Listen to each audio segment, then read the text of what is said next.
bienvenue dans cette nouvelle vidéo un petit peu différente de ce qu'on fait d'habitude. Mais ça fait quasiment 5 ans qu'on vit dans ce petit van avec un équipement très sommaire et très simple. Et on se dit que ça pourrait être cool de partager avec vous plein de trucs et astuces van life, un peu low-tech, des petites choses de bricolage qui nous sont utiles au quotidien tous les jours. C'est des astuces pour gagner de la place, organiser le van, et tout ce qu'on va vous présenter là, c'est des trucs qu'on peut bricoler très facilement, qui demandent aucun investissement ou quoi que ce soit. Enfin, tout ce que je vais vous montrer là, il n'y a rien qu'on a acheté, c'est que de la bricole et que des trucs qu'on a vraiment testés, qui sont vraiment utiles. Donc voilà, on va pas faire de partenariat, pas parler de marque, on va juste parler bricolage et trucs et astuces.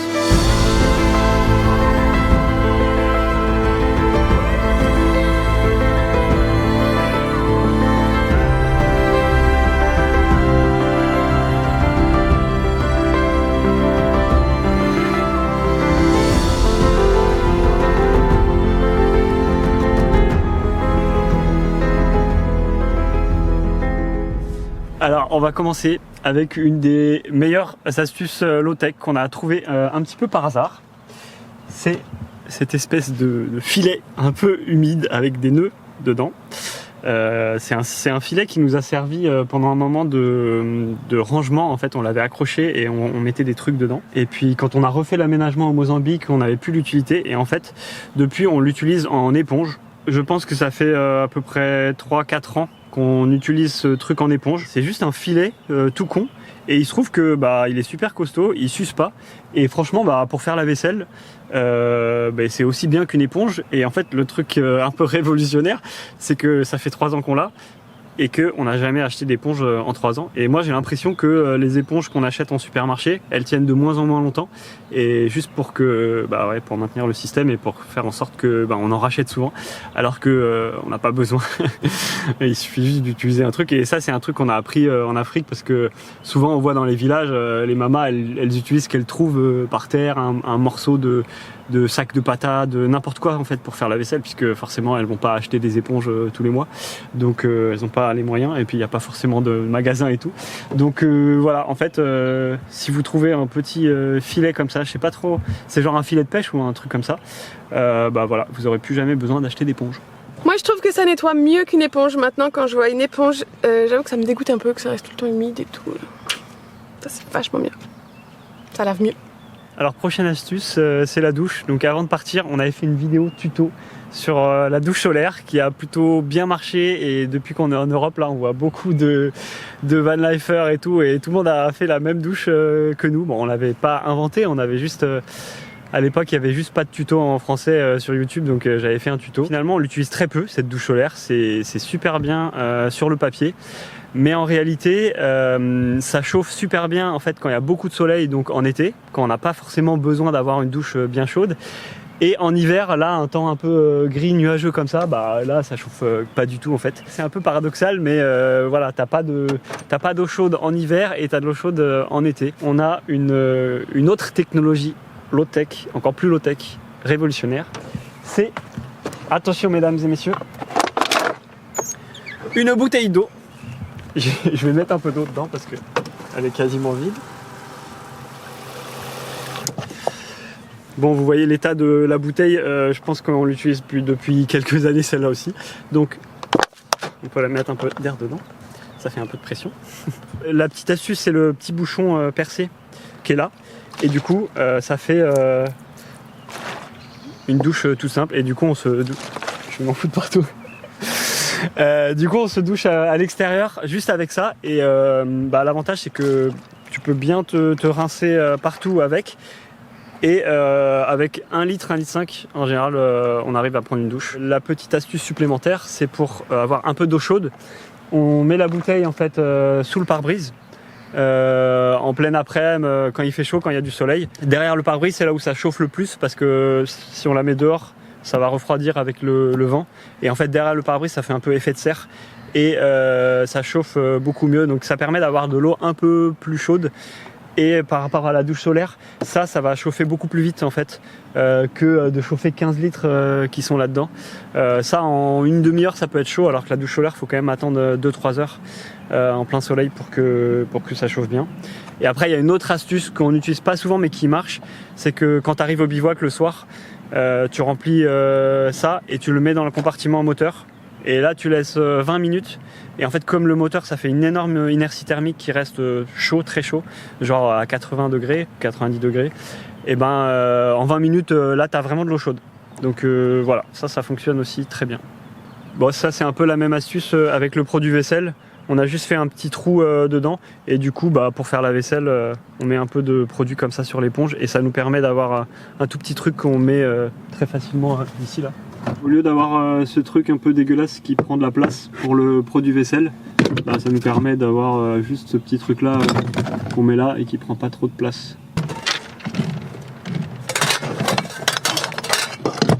Comme on n'a rien pour essorer les pâtes et que un truc pour essorer les pâtes ça prend beaucoup de place, et je sais qu'il existe des trucs pliables, mais on a déjà eu des trucs pliables comme ça et en fait c'est pas du tout durable, c'est un plastique mou. Et en fait, au bout de quelques années, il finit par se fissurer et tout. Franchement, il n'a pas tenu un an. Hein. On avait un tupperware comme ça, enfin une boîte comme ça et une passoire, et les deux ont cassé la première année. Ouais, faut pas acheter des trucs en plastoc pliable, c'est de la merde. Donc nous, on a une vieille casserole et un couvercle. Et en fait, j'ai juste fait des trous comme ça à la perceuse dans le couvercle. Et en fait, ça permet d'essorer les pâtes.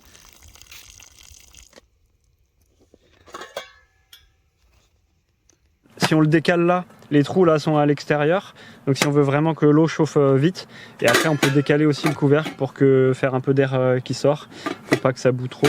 Et ça c'est un truc durable que tu peux garder toute ta vie, comparé aux trucs en plastoc pourri quoi.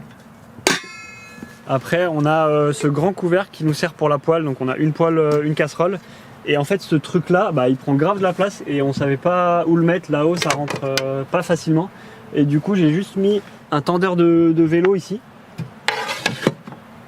pour le caler.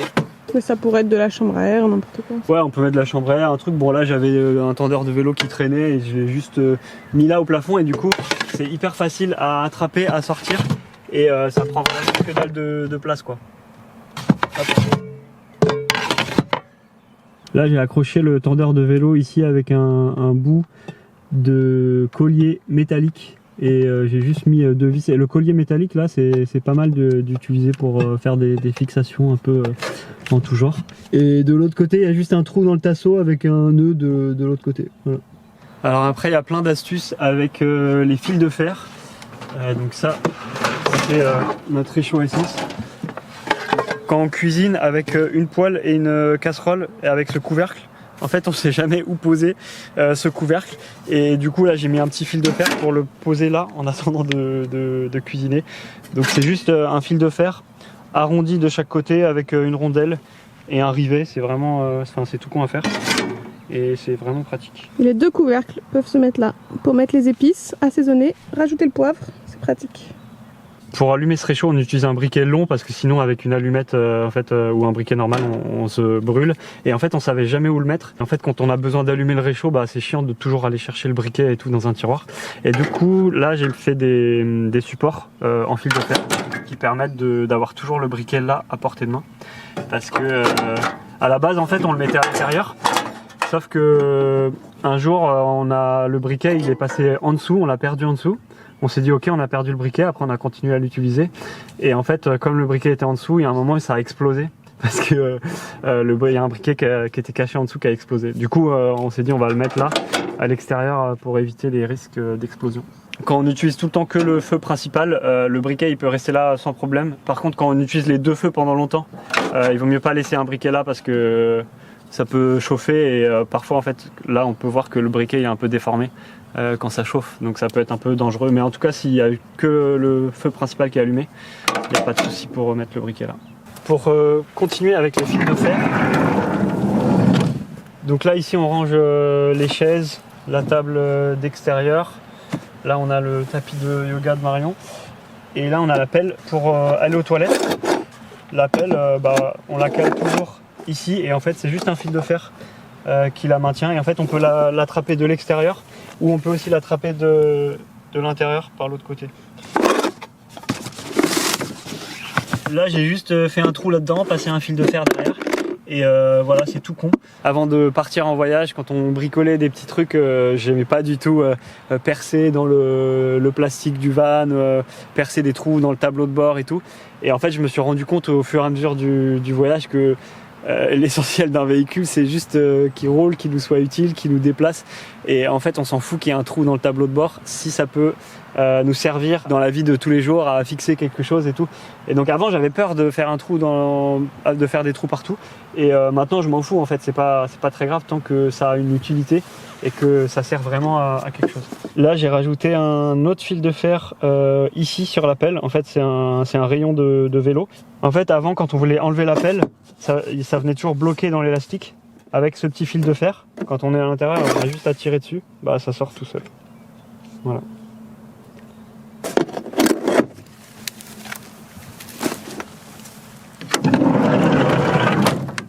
Pour la réserve d'eau, on n'a pas de grosses cuves d'eau et du coup on utilise des jerrycans de 20 litres comme ça.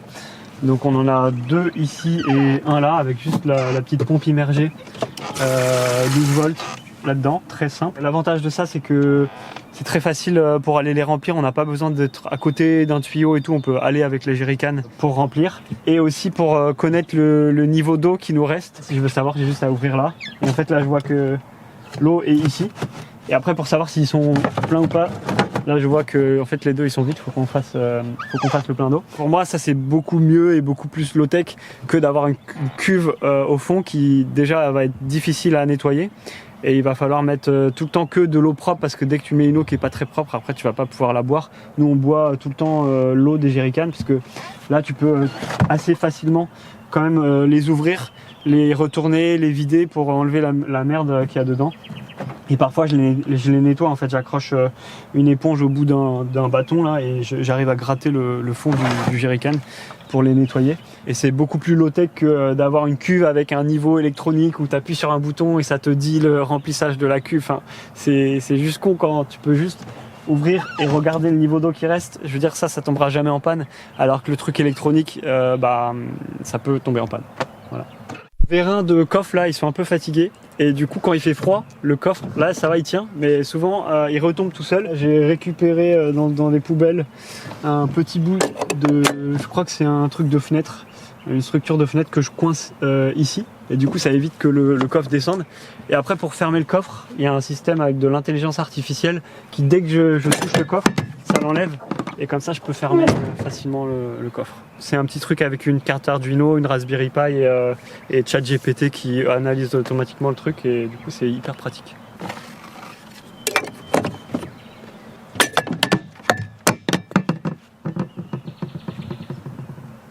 Ensuite on a le système de clous ici pour fermer les placards. Pour celui-là c'était pas facile de mettre un système de verrouillage parce que ce placard il s'ouvre, voilà. Et du coup là j'ai juste mis un clou comme ça pour cette petite porte. C'est tout con, c'est un clou qui est enfoncé par l'intérieur, du coup il est retenu par la tête et après il suffit juste avec un marteau de le plier et donc ça fait un petit verrouillage hyper pratique. Et puis ça fait plusieurs années que c'est comme ça et ça tient très bien. Ensuite il y a les petites pochettes faites sur mesure que Marion a cousues à la main. C'est tenu au coin juste par des petites vis et des rondelles. Alors voilà, le dernier truc, c'est le bidon organisateur de câbles. C'est juste un bidon d'huile tout con qu'on a trouvé par terre. Et j'ai coupé le haut là, la partie haute, je l'ai mis à l'intérieur ici pour faire une séparation avec des petits rivets. Et en fait ça nous permet de foutre tout notre bordel, tous nos petits câbles. Comme on a les prises USB là tout en bas, ça évite que tous les câbles et les trucs qui chargent ils traînent par terre. Souvent ça déborde un peu ce truc, mais au moins on a un endroit proche des câbles USB où on peut ranger tout le bordel. Voilà, j'espère que vous avez apprécié toutes ces petites astuces. Il n'y a rien d'extraordinaire, mais voilà, c'est plein de trucs qu'on utilise au quotidien, qui nous sont pratiques et qui nécessitent pas de gros investissements. Donc voilà, dites-nous en commentaire si vous avez bien aimé et puis si vous avez d'autres propositions, d'autres astuces à nous proposer.